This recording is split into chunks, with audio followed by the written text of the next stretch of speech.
মনে হয় স্বরাষ্ট্রমন্ত্রী আইনের ব্যাখ্যা না দিয়ে আইনমন্ত্রী আইনের ব্যাখ্যা দিবেন। স্বরাষ্ট্রমন্ত্রীর এসবে মনোযোগ দেওয়া দরকার। স্বরাষ্ট্রমন্ত্রীর মনোযোগ দেওয়া দরকার। সারা দেশে কোথায় কোথায় সন্ত্রাসীরা রয়েছে সেই সকল সন্ত্রাসীদের তালিকা করে তাদেরকে বিচারের ব্যবস্থা করা দরকার। স্বরাষ্ট্রমন্ত্রীর উচিত ধন্যবাদ মাননীয় সদস্য। নেতাকর্মীরা হত্যার শিকার হয়েছে তাদের বিচারের ব্যবস্থা করা দরকার। ধন্যবাদ মাননীয় সদস্য। এই ইলেকশনে ভোট ডাকাতি দেখেছি, আমার ঘাড়ি বহরে হামলা করা হয়েছে। আমি কি এই ইলেকশনের জন্য নিজের রক্ত জড়িয়েছি? আমি আজকে স্বরাষ্ট্রমন্ত্রী আছেন, মাননীয় প্রধানমন্ত্রী আছেন, আমি এখানে প্রশ্ন করি আমি কি রক্ত জড়িয়েছি? আমরা রক্ত জড়িয়েছি বলে আপনারা আজকে সংসদে প্রধানমন্ত্রী স্বরাষ্ট্রমন্ত্রী হয়েছেন।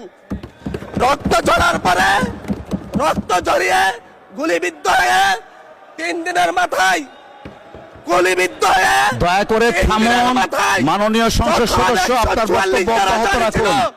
144 ধারার মধ্যে আবার নিজেই গুলিবিদ্ধ পা নিয়ে বের হয়ে গিয়ে সংবাদ সম্মেলন করে বলেছি আবার রাস্তায় নামুন, পুতুল হতে হবে। আমরা বলেছি নতুন বাংলাদেশ দিব। আমরা নতুন বাংলাদেশ আবার প্রতারণার রাজনীতি দেখতে চাই না, প্রবঞ্চনার রাজনীতি দেখতে চাই না। যেই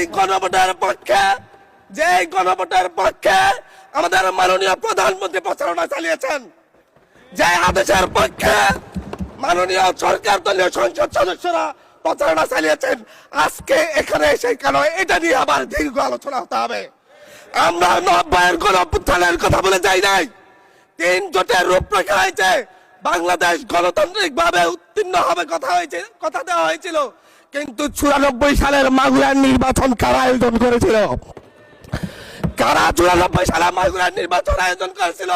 আজকে আবার এই সংসদে দাঁড়িয়ে আবার এমন একটা ব্যবস্থা নিয়ে যাচ্ছেন, আরেকবার যে মাগুরার নির্বাচন আয়োজন করবেন না এর নিশ্চয় দেখিয়ে দিবে, এর নিশ্চয় দেখিয়ে দিবে। আমি আমার সবচাইতে কম বয়সী প্রার্থী হিসাবে নিজের প্রার্থীটা জমা দিয়ে এলাকায় গিয়েছি প্রচারণা করতে, 3বার হামলা শিকার হতে হয়েছে। আমি সংসদ সদস্য হিসাবে এলাকায় গিয়েছি, সেই জায়গায় আমার উপর হামলা করেছে, সরাসরি ভিডিওতে দেখা গিয়েছে। অস্ত্র নিয়ে, দেশীয় অস্ত্র নিয়ে আমাকে কোপাতে আসা হয়েছে। তারা কারা?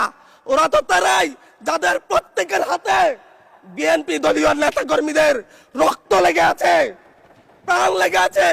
এই বিশ্বাসঘাতকতা মাননীয় স্পিকার, এই রাষ্ট্র আর সইবে না, আপনারাও সইতে পারবেন না। বিশ্বাসঘাতকতার মূল্য এই দেশে আবার দিতে হবে আপনাদেরকে।